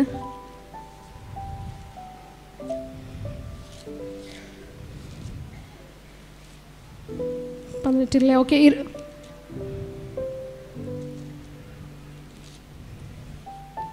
அது 8:20 நினைக்கிறேன். அதில் பாருங்கள் என்ன போட்டிருக்குன்னா, இதோ உலகத்தின் முடிவு பரியந்தம் சகல நாட்களிலும் நான் உங்களோடனே கூட இருக்கிறேன். ஹல்லேலூயா, ஆமே. நம்ம எங்கேருந்து ஆரம்பித்தோம், ஆண்டவரோட பிறப்பில் நம்ம ஆரம்பித்தோம். ஆண்டவர் பிறக்கிறதுக்கு முன்னாக தூதர்கள் என்ன சொன்னாங்க, இவனுடைய பேர் என்ன சொல்லப்படும்? இம்மானுவேல் என்னப்படுவார்கள். இம்மானுவேல் என்பதற்கு தேவன் நம்மோடு இருக்கிறார் சொல்லுவாங்கன்னு சொல்லி தூதர்கள் ஆண்டவருடைய பிறப்புக்கு முன்பாகவே சொல்கிறாங்க. அதே மாதிரி தான் அந்த காரியத்தில் அவர் கடைசியாக அவர் உயிர் தெளிந்து அவர் திரும்ப பரலோகத்துக்கு நான் போகிறேன் அப்படின்னு சொல்லும்போது, எடுத்துக்கொள்ளப்படும் போது அவர் என்ன சொல்கிறான்னா, இதோ உலகத்தின் முடிவு வரைந்தாம் சகல நாட்களிலும் நான் உங்களோடனே கூட இருக்கிறேன். ஹல்லேலூயா. ஆண்டவர் இந்நாட்களில் நம்மளுக்கு தருகிற ஒரு வார்த்தை என்னதுன்னா, அவர் நம்மோடு கூட இருக்கிற அவர் வாஞ்சை உள்ள தேவனாக இருக்கிறார். ஹல்லேலூயா. ஆமென். நம்ம இந்த 2 காரியங்களே மட்டும் நம்ம செய்யணும். என்னது? கர்த்தருக்கு பயப்படுகிற பயம் நம்மளுக்குள்ளே இருக்கும்போது, அதே மாதிரி ஆண்டவர் நாம் மகிமைப்படுத்தும் போது அவர் என்ன சொல்கிறாரு? உலகத்தின் முடிவு வரை நான் என்ன செய்வேன்? உங்கள் கூட இருக்கிறேன். ஹல்லேலூயா. எத்தனை பேர் வாஞ்சிக்கிறீங்க? என்னோட வாழ்க்கை ஃபுல்லாக தேவன் என் கூடவே வரணும், என் குடும்பத்தோடவே வரணும். கரங்களை உயர்த்தி நம்ம முழங்கால் போட்டு நம்ம ஜெபம் பண்ணுவோம். ஹல்லேலூயா, ஹல்லேலூயா. ஆமென், ஆமென். தேவன் நம்மோடு இருக்கிறார். இம்மானுவேல் என்பதற்கு தேவன் நம்மோடு இருக்கிறார் என்ற ஒரு அர்த்தம். ஹல்லேலூயா. தேவன் நம்மோடு இருக்கும்போது அவர் நம்ம விருத்தியின் பாதையில் நடத்துகிற தேவனாக இருக்கிறார். வெற்றியின் பாதையில் நடத்துகிற ஒரு தேவனாக இருக்கிறார். காரியங்களை வாய்க்க பண்ணுகிற தேவனாக இருக்கிறார். மனிதர்கள் கண்களில் தயவு கிடைக்கிற ஒரு தேவனாக இருக்கிறார். நம்மை நிமித்தம் மித்தவர்களை, நம்ம குடும்பத்தை அவர் ஆசீர்வதிக்கிற தேவனாக இருக்கிறாரங்களை உயர்த்தி சொல்லுகிறீங்களா? ஹல்லேலூயா, ஹல்லேலூயா. தேவனே என் கூட வாங்கப்பா சொல்லுங்கள். ஆண்டவரை பார்த்து சொல்லுங்கள். கண்களை மூடி அங்கே இங்கே நீங்கள் பார்க்காம தேவனை பார்த்து சொல்லுங்கள். தேவனே என் கூட வரும்போது இத்தனை நன்மைகள் நீ வச்சிருக்கிறீரப்பா, இத்தனை ஆசீர்வாதங்களை நீ வச்சிருக்கிறப்பா. ஹல்லேலூயா. எனக்கு அந்த கர்த்தருக்கு பயப்படுகிற பயத்தை நீ கொடுங்கப்பா. ஹல்லேலூயா. உம்மை மகிமைப்படுத்தக்கூடிய ஒரு காரியத்தை எனக்கு கொடுங்கப்பா. ஹல்லேலூயா. சொல்லுங்க. இது வரைக்கும் நீங்கள் கர்த்தரை எங்கேயுமே மகிமைப்படுத்தலை, உங்களால் கர்த்தருக்கு தேவனுக்கு ஒரு நல்ல பேர் இல்லாமல் போயிருக்கோம் அப்படின்னா நீங்கள் இந்த நேரத்தில் அர்ப்பணித்து சொல்லுங்க. தேவனே என்னை மன்னிங்க பாணீர், எனக்கு அன்னைக்கு வாய்ப்பு கொடுத்தீங்களே, உண்மை பற்றி சொல்கிறதுக்கு, உண்மை மகிமைப்படுத்துறதுக்கு வாய்ப்பு கொடுத்தீங்களே, நான் பெருமையாக நான் எடுத்துக்கிட்டேன்ப்பா. ஹல்லேலூயா. என்னை மன்னிச்சிருங்கப்பா சொல்லுங்க. ஆண்டவர்கிட்ட கேளுங்க. ஹல்லேலூயா. இன்னும் வாய்ப்புகளை தாங்கப்பா. யோசேப்புக்கு நீ வாய்ப்பை நீ கொடுத்தீரே, சிறைச்சாலையில் வாய்ப்பு கொடுத்தீரே, அரண்மனையில் வாய்ப்பு கொடுத்தீரே, அதே மாதிரி எங்களுக்கு நீ வாய்ப்பு கொடுங்கப்பா. உம்முடைய நாமத்தை மகிமைப்படுத்த வேண்டும். ஹல்லேலூயா, ஹல்லேலூயா சொல்கிறீங்களா? ஆமென், ஆமென், ஆமென், ஆமென். ஹல்லேலூயா, ஹல்லேலூயா. உண்மையாக கேளுங்க. அப்பா நீர் எங்களோடு கூட வரணும்ப்பா. நீ வாக்குத்தத்தத்தை கொடுத்தீரே, சகல நாட்களிலும் உலகம் முடிகிற வரைக்கும் என் கூட வருவேன்னு சொன்னீரேப்பா. அந்த வாக்குத்தத்தம் என்னோட வாழ்க்கையில், என் குடும்பத்தில் அது நிறைவேற வேண்டும் சொல்லுங்க. அந்த வாக்குத்தத்தம் நீ பிறந்ததுக்கான அந்த நோக்கம், தேவன் நம்மோடு இருக்கிறார் என்ற அந்த அர்த்தம் உள்ள அந்த நோக்கம் என்னோட வாழ்க்கையில் நிறைவேறணும்ப்பா. ஆண்டவர்கிட்ட கேளுங்க. உண்மையாக கேளுங்க. ஹல்லேலூயா, ஹல்லேலூயா, ஹல்லேலூயா. உமக்கு பயப்படுகிற ஒரு பயத்தை எனக்கு கொடுங்கப்பா. உமக்கு பயப்படுகிற பயத்தை என் கணவனுக்கு கொடுங்க, என் மனைவிக்கு கொடுங்க, என் பிள்ளைங்களுக்கு கொடுங்கன்னு சொல்லி சொல்லுங்க. ஆண்டவர்கிட்ட வாஞ்சியாய் கேளுங்க.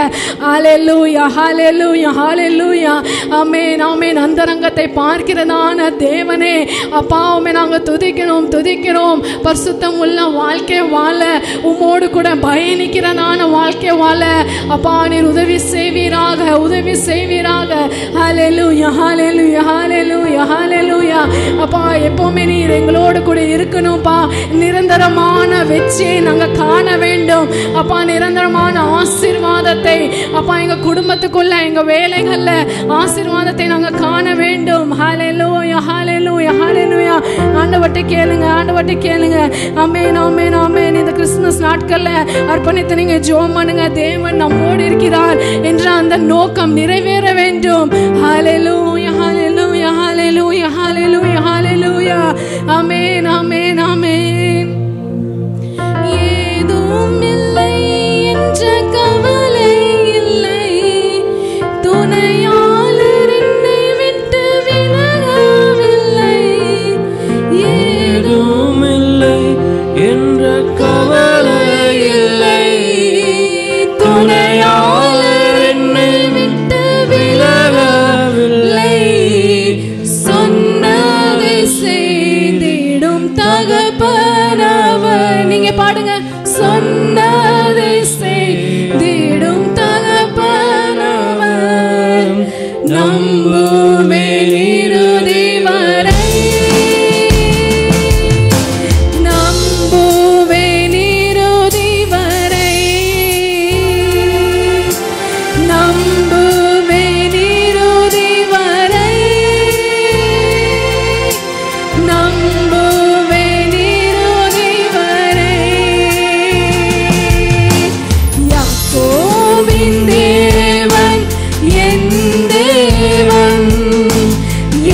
எனக்கென்றும் துணையவரே. என்னாலும் நடத்துவாரே. விசுவாசமாய் பாடுங்க. யாக்கோபின் தேவன் என் தேவன், எனக்கென்றும் துணையவரே. என்னாலும் நடத்துவாரே. என்னோட்டத்தில் நான் தனிமையில்லை, நேசித்தவர் என்னை வெறுக்கவில்லை. என்னோட்டத்தில் நான் தனிமையில்லை, நேசித்தவர் என்னை வெறுக்கவில்லை. தகப்பன் வீட்டில் கொண்டு சேர்த்திடுவார், தகப்பன் வீட்டில் கொண்டு சேர்த்திடுவார். நம்புவேன் இறுதி வரை, நம்புவேன் இறுதி வரை. கரங்களை உயர்த்தி பாடுவோமா? நம்புவேன் இறுதி வரை, நம்புவேன் இறுதி வரை. யாக்கோபின் தேவன் என் தேவன், எனக்கென்றும் அவரே. நீங்க சத்தத்தை உயர்த்தி பாடுங்க. என்னாலும் நடத்துவாரே. இன்னும் சத்தம் உயரட்டும். யாக்கோபின் தேவன்.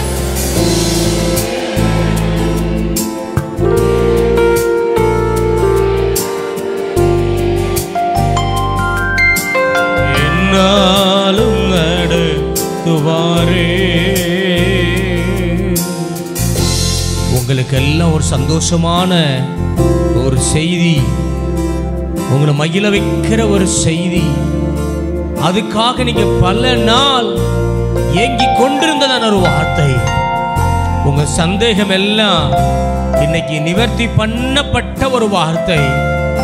உங்க உள்ளத்துல எத்தனையோ வருஷங்களாய் கேள்வியோடு கூட இருந்த அந்த கேள்விக்கு பதில் தான். என்ன பதில்? நான் உன்னோடு கூட இருக்கிறேன் என்பதாக. உங்க உள்ளத்துல பல நாள் சந்தேகம், கர்த்தர் என் கூட இருக்கிறாரா, என் குடும்பத்துல இருக்கிறாரா, அவன் வாழ்க்கையில இருக்கிறாரா, என் படிப்புல இருக்கிறாரா என்றெல்லாம் ஒரு கேள்வி இருந்தது. ஆமென். கர்த்தனுக்கு தீர்க்க தரிசனமா சொல்றாரு, மகளே மகனே கலங்காத, நான் உன் கூட இருக்கிறேன். அந்த இம்மானுவேல் என்ற சர்வ வல்லமையுள்ள தேவன் அவர் சொல்றாரு, நான் உன் கூட தாமா இருக்கிறேன், உன் வீட்டுல தாமா இருக்கிறேன், உன் படிப்புல தான் இருக்கிறேன், உன் மந்தையில தான் இருக்கிறேன், உன் சபையில தான் நான் இருக்கிறேன், உன் வேலை ஸ்தலத்துல தான் உன் கூட இருக்கிறேன். கர்த்தர் தெளிவா சொன்னாரு, நான் உன் கூட இருப்பேன். நான் உன் கூட இருக்கிறதுனால உனக்கு விருத்தி உண்டாக்கும், உனக்கு செழிப்பு உண்டாக்கும்.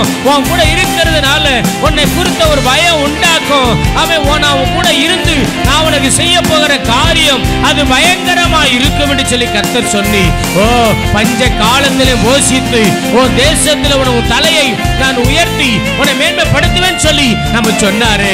எல்லா கரங்களை தட்டி அவர் சந்தோஷப்படுத்தி இருக்கிறாரு. அவர் சொல்றாரு, நான் உன் கூட இருக்கிறேன். யாரு உன் கூட இருக்கிறாங்களோ இல்லையோ, யாரு உன்னை கைவிட்டாங்களோ கைவிடலையோ, உனக்கு யாரு தயவு பண்றாங்களோ பண்ணலையோ, அவன் யாரு உனக்கு விரோதமா எழும்புறாங்களோ இல்லையோ, உனக்கு விலைக்கு விற்கிறாங்களோ இல்லையோ, உன் சூழ்நிலை தலைகளை மாறினாலும் நீ கவலைப்படாத. அதுக்கு நடுவிலையும் கர்த்தராகிய நான் உன்னோடு கூட இருப்பேன், உன்னோடு கூட இருப்பேன், உன்னோடு கூட இருப்பேன், உன்னோடு கூட இருப்பேன், உன்னோடு கூட இருப்பேன். உன்னை சந்தோஷப்படுத்தி இருக்கிறார், உன்னை சமாதானப்படுத்தி இருக்கிறார். உன் தொழில்ல, உன் படிப்புல, உன் வேலை ஸ்தலத்துல, உங்க குடும்பத்தோடு கூட நான் உன் கூடயே தான்ப்பா இருப்பேன், உன் கூடயே இருப்பேன். ஆனா கர்த்தர் எதிர்பார்க்கிற ஒரு காரியம், கர்த்தர் உன்ட ஒரே சில காரியங்கள் எதிர்பார்க்கிறார்னா என்ன பார்க்கிறான்னா, நீ தேவனை குறித்த ஒரு பயம் உன் உள்ளத்துல இருக்குது. ஒரு வேற இல்லைன்னா இன்னைக்கு அதை தெளிவாய் நம்ம செஞ்சு கொள்ளணும். கரங்களை உயர்த்தி கர்த்தருக்கு பயப்படுகிற மனுஷனை கர்த்தர் இவ்விதமாய் ஆசீர்வதிப்பார். ஆண்டவர் சொல்லு, எக்காரணத்தை கொண்டும் எப்போதும் எந்த ஒரு சூழ்நிலைகள் வந்தாலும் நான் தேவனுக்கு மட்டும்தான் பயப்படுவேன். அப்படி எத்தனை பேர் சொல்ல முடியும்? வாய் தவறி கூட ஒரு சூழ்நிலைகளே உனக்கு சாதமா இருக்கிற மாதிரி இருந்தா கூட ஆண்டவர் சொன்னாரு, நான் தேவனுக்கு மட்டும்தான் பயப்படுறவன், நான் தேவனுக்கு பயப்படுவேன் என்று சொல்லி. அடுத்து இன்னும் ஒரு காரியம், கர்த்தர் காரியத்தை கேட்கிறாருன்னா, நீ என்னைய மகிமைப்படுத்துவியா? நீ உன் நண்பற்ற என்னை பத்தி சொல்லுவியா? என்னை பத்தி உயர்த்தி பேசுவியா? நான் இந்த அளவுக்கு உயர்ந்திருப்பதற்கு காரணம் இயேசுதாயா? இயேசுதான் என்னை உயர்த்தினார், இயேசுதான் என்னை ஆசீர்வதித்தார், இயேசுதான் என்னை மேலப்படுத்தினார். ஆண்டவர் என்ன ஒருத்தர் சொல்லார்னா, என்னை மகிமைப்படுத்து, நான் உன்னை மகிமைப்படுத்துவேன், உன்னை மகிமைப்படுத்துவேன், என் பிள்ளைய உயர்த்துவேன், என் பிள்ளையை ஆசீர்வதிப்பேன், என் பிள்ளையை கனப்படுத்துவேன். எப்படி சூழ்நிலை வந்தாலும் உன்னை மகிமைப்படுத்துவார் ஆண்டவர், மகிமைப்படுத்துவார். எந்த இடத்துல உன்னை இறைச்சிக்க விட மாட்டாரு, எந்த இடத்துல உன்னை தோல்வியை காண விட மாட்டாரு. அது குழியா இருந்தாலும் சரி, அது சிறையின் அனுபவமா இருந்தாலும் சரி, ஒரு எகிப்தின் அடிமைத்தன சூழ்நிலையில இருந்தாலும் சரி, உன்னை நான் மகிமைப்படுத்தத்தான் செய்வேன், உன்னை உயர்த்தத்தான் செய்வேன், உன்னை மகிமைப்படுத்திக்கிட்டே இருப்பேன். ஆமே, நான் மகிமைப்படுத்திக்கிட்டே இருப்பேன். நீ மகிமைப்படுத்த படுத்த கர்த்தர் சொல்றாரு, உன்னை மகிமைப்படுத்துவேன். வாலிப பிள்ளையை படிக்கிற இடத்துல உன்னை நான் மகிமைப்படுத்துவேன். ஃபர்ஸ்ட் கிளாஸ்ல பாஸ் பண்ண வச்சு உன்னை மகிமைப்படுத்துவேன். வேலை ஸ்தலத்துல உன்னை மகிமைப்படுத்துவேன். ஒரு டிபார்ட்மெண்ட் ஒர்க்ல உன்னை மகிமைப்படுத்துவேன். ஒரு கம்பெனில உன்னை மகிமைப்படுத்துவேன் சொல்லி கர்த்தர் சொல்றாரு. நல்ல கரங்களை தட்டி, கைகளை தட்டி, கர்த்தர் உன் மேல தோலை போட்டு உன் கைய பிடிச்சி அவ அழுது உடஞ்ச நிலைமையில உன்னை பார்த்து கேட்கிற ஒரு காரியம், மகனே, எனக்கு நீ பயப்படுவியாப்பா? எனக்கு பயப்படுவியா? எனக்கு என்ன குறித்த ஒரு பயம் உன் உள்ளத்துல இருக்குமா? என்ன பயப்பட நீ வச்சினா, எனக்கு மட்டும் நீ பயந்தினா, உன்னைய குறித்த ஒரு பயம் தேசத்தில் உண்டாக்குவேன் என்று கர்த்தர் சொன்னார். இந்த வார்த்தை தீர்க்க தரிசனமாய் கர்த்தர் சொல்றாரு.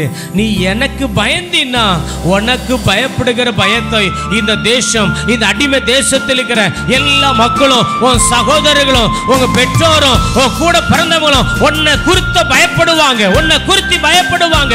கர்த்தர் அவன் கூட இருக்கிறார் என்று சொல்லி, ஓ என்னை இந்த நிலைமையில ஆக்கிராத, என்னை அடிமை ஆக்கிராத, என்னை துவசம் பண்ணிடாத, ஆமென் என்று எல்லா சகோதரர்களுக்குள்ளையும் யோசேப்பை குறித்த ஒரு பயத்தை அங்க உண்டாக்க முடியும்னா, இன்று முழங்கால் போட்டிருக்கிற அன்பு சகோதரி, அன்பு சகோதர, கர்த்தர் தெளிவா சொல்றாரு, நீ எனக்கு பயந்தினா உன்னை குறித்த ஒரு பயம் தேசத்துல உண்டாகும். பார்வோன் எவனுக்குமே பயப்பட மாட்டான், பார்வோன் யாருக்கும் பயப்பட மாட்டாங்க. போத்திபார் மனைவி ஒரு யாரும் அந்த தேசத்துல எவருக்கும் பயப்பட மாட்டாங்க.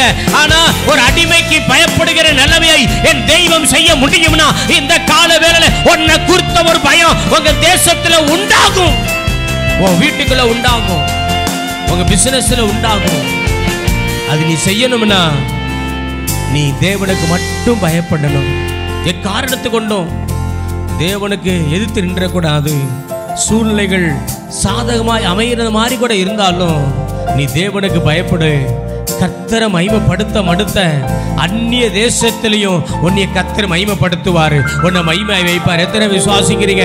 இந்த நாட்களில் இந்த செய்தியை கேட்டுக்கொண்டிருக்கிற, இந்த யூடியூப் நிகழ்ச்சி மூலமாய் பார்த்து கொண்டிருக்கிற அவை ஒவ்வொரு பிள்ளைகள் வாழ்க்கையிலும் தேவன் உன்னை ஆசீர்வதித்து கனப்படுத்தி பெருக பண்ணுவார். அன்பின் ஆண்டவரே, இந்த முழங்கால் போட்டு கர்த்தரை துதிக்க ஆராதிக்கிற ஒவ்வொரு பிள்ளைகளையும் நீர் ஆசீர்வதியும். தேவ செய்தியை கொடுத்த மகளையும் குடும்பங்களையும் ஆசீர்வதியும். இங்க கலந்து கூட ஒவ்வொரு பெண் மக்கள் வாலிபலையும் ஆசீர்வதியும். இவளை குறித்த ஒரு பயம் உண்டாகட்டும், இவர்களை மகிமைப்படுத்துகிற நிலை வரட்டும், இவருடைய கொடி உயர்ந்திருக்கட்டும், இவருடைய வாழ்க்கையில ஒரு விருத்தியை உண்டாக்கட்டும். ஆண்டவரே, நீர் இவர்களை ஆசீர்வாதமாய் வைக்க நாங்கள் ஜெபிக்கிறோம். உலகத்தின் முடிவு பரியந்தம் சதா காலம் நீர் இவரோடு கூட இருக்கட்டும். அந்த மத்தேயு 28:20 சொல்லப்பட்டது போல சதா காலம் நான் உன்னோடு கூட இருப்பேன், உலகத்தின் முடிவு பரியந்தும் நான் உன்னோடு கூட இருப்பேன் சொன்ன கர்த்தர் இந்த இடத்துல ஒவ்வொரு பிள்ளைகளோடும் ஆண்டவரே கர்த்தர் கூட இருக்க நாங்கள் ஜெபிக்கிறோம். ஆண்டவரே உங்க ஆளுகை கிருபை பிரசன்னம் தொடர்ந்து கூட இருக்கட்டும். சபை குடும்பம் எல்லாரையும் ஆசீர்வதியும். இந்த ஆண்டவர் யூடியூப் நிகழ்ச்சி மூலமாய் கேட்டுக்கொண்டிருக்கிற ஒவ்வொரு மக்களையும் பிள்ளைகளையும் அவர் செய்கிற தொழில்கள் வேலை காரியம் எல்லாம் ஆசீர்வதிக்கப்படுவதாக. அவரோடு கூட கர்த்தர் இருப்பீராக. அவர் வழி நடத்துவீராக. சத்துரு பல கோணத்துல அழிவை கொண்டு வந்தாலும், சத்துரு பல விதத்துல தீமையை கொண்டு வந்தாலும், கர்த்தர் நீ கூட இருக்கிறதுனால, கர்த்தர் கூட இருப்பதினால, கர்த்தர் அவரோடு கூட பயணம் செய்வதினால எந்த தீமைகளும் அவளை அனுமதிக்க முடியாது என்று சொல்லி, அணுகாது என்று சொல்லி நாங்கள் விசுவாசிக்கிறோம். ஆண்டவர் தொடர்ந்து நீர் ஆசீர்வாதமாய் வைக்கட்டும். எங்கள் சபையில் இருக்கிற பலவீனமான பிள்ளைகளுக்கெல்லாம் நல்ல சுகத்தை கொடுங்க ஆண்டவரே. வீடுகளில் பலவீனமாய் படுத்திருக்கிற ஒவ்வொரு பிள்ளைகளுக்கும் நல்ல சுகத்தை கொடுக்க ஜெபிக்கிறோம். இன்னைக்கு மாலையில் இருக்கிற அந்த சுவிசேஷ கூட்டங்கள் ஆசீர்வதிக்கப்படட்டும். வருகிற கிறிஸ்துமஸ் ஆராதனைகள், புது வருஷ ஆராதனை எல்லாம் ஆசீர்வாதமா இருக்கட்டும். எங்க பிள்ளைகளுக்கு தேவையான தேவைகளை கர்த்தர் சந்திக்க நாங்கள் ஜெபிக்கிறோம். உங்க பரிசுத்த கர்த்தரை முற்றிலும் ஒப்பு கொடுக்கிறோம். மகிமைப்படும் ஊழியக்கார் நான் உங்க நாமத்தினாலே, பிதா குமாரன் பரிசுத்தாவி நாமத்தினாலே இவரை வாழ்த்தி நான் ஜெபித்து ஆசீர்வதிக்கிறேன். இவர்கள் எல்லா விதங்களிலும் ஆசீர்வாதமாய் சுகமாய் இருப்பதாக. இயேசுவின் நாமத்தில் ஆண்டவர் நீர் வந்ததுக்காக நன்றி. உங்களுடைய ஆளுகை இருந்ததுக்காக நன்றி. நீர் எங்களோட பேசினதுக்காக நன்றி. எங்களை எல்லாரையும் ஆட்கொண்டதுக்காக நன்றி செலுத்துகிறோம். உங்க ஆளுகை கிருபை பிரசன்னம் தொடர்ந்து எங்க கூட இருக்கட்டும். இயேசுவின் நாமத்தில் பிதாவே, ஆமென் ஆமென். என் ஆத்துமாவே என் முழு வல்லமை பரிசுத்த நாமத்தை ஸ்தோத்திரு. என் ஆத்துமாவே கர்த்தரை ஸ்தோத்திரி. கர்த்தர் செய்த சகல உபகாரங்களையும் மறவாதே. ஆமென். நம்முடைய கர்த்தராகிய இயேசு சில கிருபையும், பிதாவாகிய தேவனுடைய அன்பும், பரிசுத்தாவினுடைய அந்நியமும், ஐக்கியமும், சந்தோஷமும், சமாதானமும் இன்றும் என்றும் என்றாலும் எல்லா சமயத்திலும் கூட இருப்பதாக. ஆமென் ஆமென். ஹல்லேலூயா ஹல்லேலூயா ஹல்லேலூயா. ஸ்தோத்திரம். இயேசுவின் நாமத்தினாலே உங்கள் எல்லாருக்கும் என் அன்பின் வாழ்த்துகள். கர்த்தர் உங்களோடு கூட இருப்பாராக.